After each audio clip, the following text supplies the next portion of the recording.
Do you want to invest in real estate but are anxious about scammers? You won't be after watching this video. Today, I'm going to teach you about the red flags you should be paying attention to and how you can address them so you can invest successfully in real estate. Red flag number 1, properties with suspicious backgrounds. When you invest in real estate, the very first thing you should do is to check its history. Check if the numbers add up. Pay attention to properties with a questionable past. How do you check that out? Well, one of the very first questions you should ask yourself is, how often do tenants move out of that property?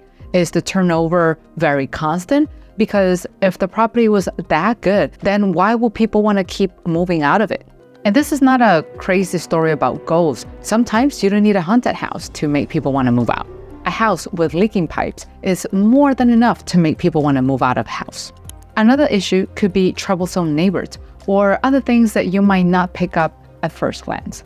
Now, why should you care about things like that as an investor? Well, regardless of whether you're planning to buy a house to live or to rent it out, you don't want to face any hidden problems because you will either have a very bad time living there, need extra funds to fix something, or you wind up getting a lower income from your rent. Remember, no one wants unpleasant surprises. That's why the first thing you should do is to research the property's complete history. This rule is simple. If after your research, you wind up with more questions than answers, then that is a clear sign that you should stay away from that property. But what if you start researching the property and you find very little information about it? Well, that's red flag number 2. So in this case, you should try looking into the deeds. A deed is a legal document that acts as a proof that someone actually owns something. In this case, the ownership of real estate. Property deeds will allow you to look back into the complete history of that property. And depending on the house that you're looking at, sometimes you might find information that could date back to the American Revolution, which is very, very interesting. But that's more of a fun activity. But what you should really pay attention to is to look back at least 100 years worth of data if you can find it. Still, researching a deed might not be that simple, and you will often have to start where the information is stored. That could be the office of the county clerk, recorder, auditor, or state registry of deeds. Another way to find deeds is by going through property records. You can get them in an online registry. Sometimes they will come for free, or sometimes you might have to pay a small fee for them. That will change depending on the state. You can also try to search for property information in different platforms. One of them is Property Shark. In here, you'll find photos, descriptions, and all the necessary documents for thousands of properties. To find the right deed, you will need the current property owner's name.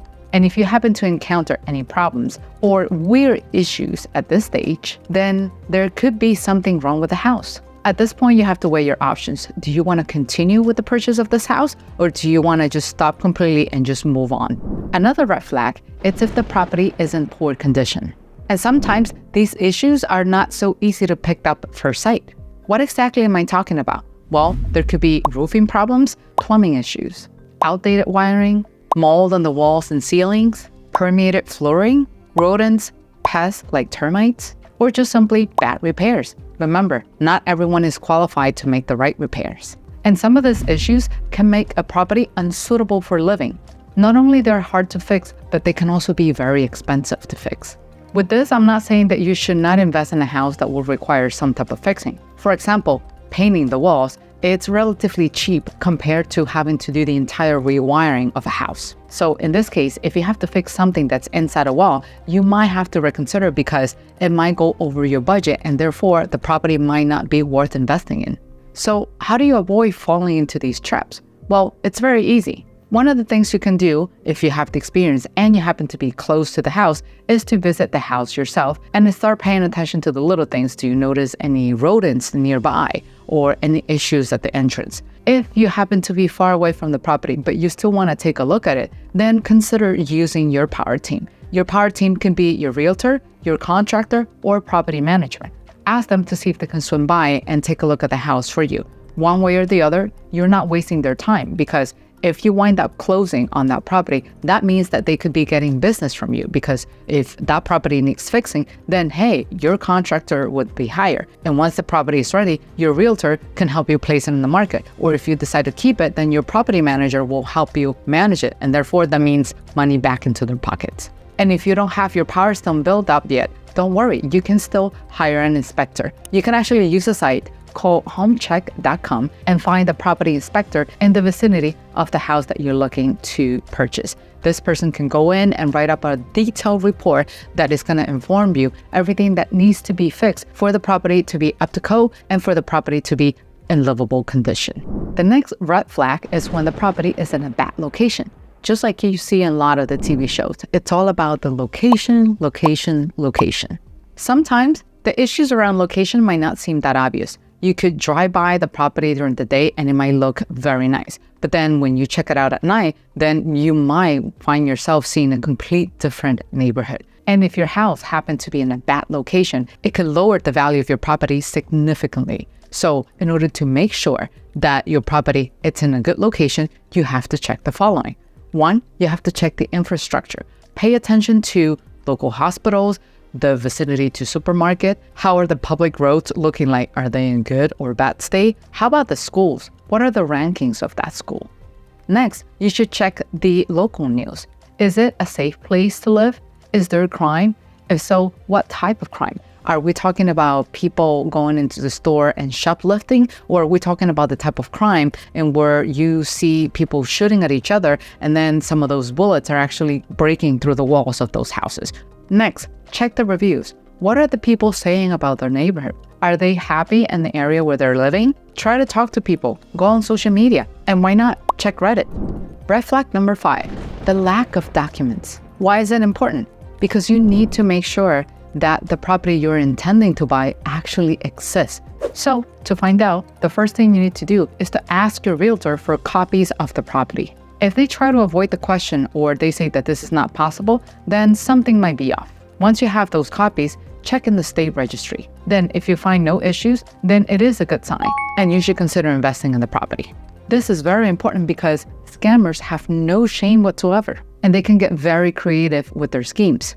I have seen cases in where a property has been sold and the real owner is not even aware of it. Or in other cases, the property might not exist at all. And believe it or not, this happens more often than you think. Here's an example of a man from North Carolina who lost $30,000 because of fraud.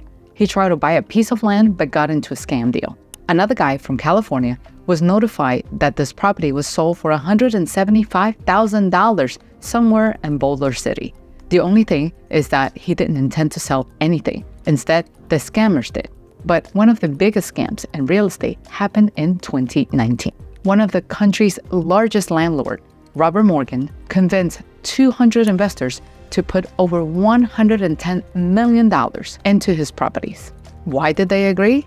Well, he promised to expand his rental properties, rent them out, and ensure steady profits for his investors. But unfortunately, it turned out to be a Ponzi scheme. The scammer offered high returns and investments with little or no risk. And we all know that that's not how things work in practice. In reality, it was all about confusion with documents, irregular interest payments, and unlicensed agents. Here's a fun fact. The scheme is named after one of America's first and most popular investment scammer, Charles Ponzi. He operated in the 20s, but his method is still popular today. That's why double-checking everything in investing is crucial. It's better be safe than sorry. Next, you should pay attention to your real estate agent because you want to make sure they have a license. So before you proceed with hiring someone to represent you in the purchase or selling of a house, first check their license. How can you do that? Well, first, you request the license from the agent. Second, you visit the official website of your state's real estate regulatory agency. That's usually your Department of Real Estate or a similar agency. Next, you search for the license in the database. And don't forget to read the reviews about your agents online. If, instead of buying a house, you consider investing in REITs or some real estate funds, you won't be dealing with the agents, but you will be working with a broker. And they also have licenses that you should check. How can you do that? Very simple. First, ask for the license. The document is usually issued by one of these authorities. Then you want to check the status of that license in one of these websites. Is it still valid? What kind of authorization do they have? Next, check the ratings and the review your broker has. There are special sources that you can tap into. Barron's is one of them. Then, go through your broker's experience. You can do this by going to FINRA Broker Check. This platform will show you the history of your broker's activity, and make sure you pay extra attention to the last 10 years. Once you know that your broker is legit, you will be much more comfortable. And remember, if you're working with a reputable broker, most of them will not want to risk their reputation. Next red flag on the list, the lack of transparency. When you invest in real estate, whether to live in or to rent it out, you need to get a good understanding of the following. What kind of property are you looking for? What kind of investment firm are you dealing with? How will your property generate income? What percentage of that income would you receive? How and when can you withdraw the money? What are the conditions for changing the terms of the investment? How can you monitor your investments? If you do not have clear answers to these questions, keep digging until you find the answers. In the event that you're investing in REITs or any type of real estate funds, don't forget to monitor how your investments are doing. How can you do this? Well, you can request regular reports on the performance of your investments. In those reports, you'll get information about the income, the expenses, and any changes to the property's price. You can also choose to keep in touch with the firm's representative, and this person can actually send you updates. You can also track your investment status online by accessing your own personal account. If you buy a house to rent it out, you should also learn to manage it properly. What do I mean by that? You should track any further expenses related to the property. Sometimes you'll find yourself in a situation in where you will need to repair the property for your tenants. And with that, you might have to incur some extra fees or maybe even pay some additional taxes. So make sure you keep an eye on your budget so you can plan accordingly. Next, you should make sure you get a good grasp of the income that your property is producing, and also make sure you use that number to help you create a projection for future years to come. You should also make sure that you have all the proper documentation in place, meaning you should know how much rent you're collecting, whether it's through check or a digital platform. Just make sure you have those numbers in hand. If you make any payments or any type of transaction, make sure you have copies of those statements as well. And then most importantly, make sure you have copies of any communication, especially the written ones that you might have had with your tenants. Another important thing is to manage your taxes properly. Make sure you keep a record of every payment you have made in case you need to refer back to them in the future. And most importantly, make sure you monitor the trends in your market. You want to keep an eye on the fluctuations of the rent, for example, because you want to know when you can actually increase your rent or when you should just stay put. Same thing happens to the property value. You want to keep monitoring it in the event that you want to do a HELOC or take out a cash out refi. For more details, check out this video. Next red flag. If it's too good to be true, then something is up. This doesn't mean that you have to discard every good investment property because you're afraid of scammers. What I'm saying is, be on the lookout for any signs.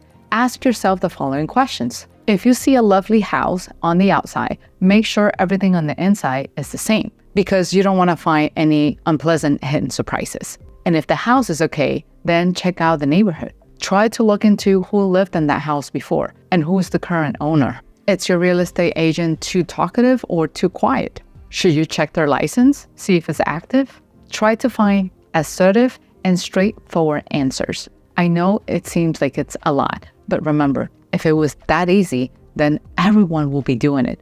Investing in real estate is not cheap, and no one wants to lose money. So it's better be safe than sorry. Some might think, how can people be so naive?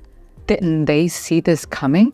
Remember that scammers can be very creative, and they're very good when it comes to playing with your emotions. Everyone wants a good and affordable house to live in or a good investment to create passive income. And scammers know that, and they use that against you. Just remember that all that glitters is not gold. So before investing in real estate, remember all the red flags you learned today. So now, have you come across any scammers lately in real estate? If so, let me know about your experience down in the comment section. I'll see you in the next video. Bye-bye.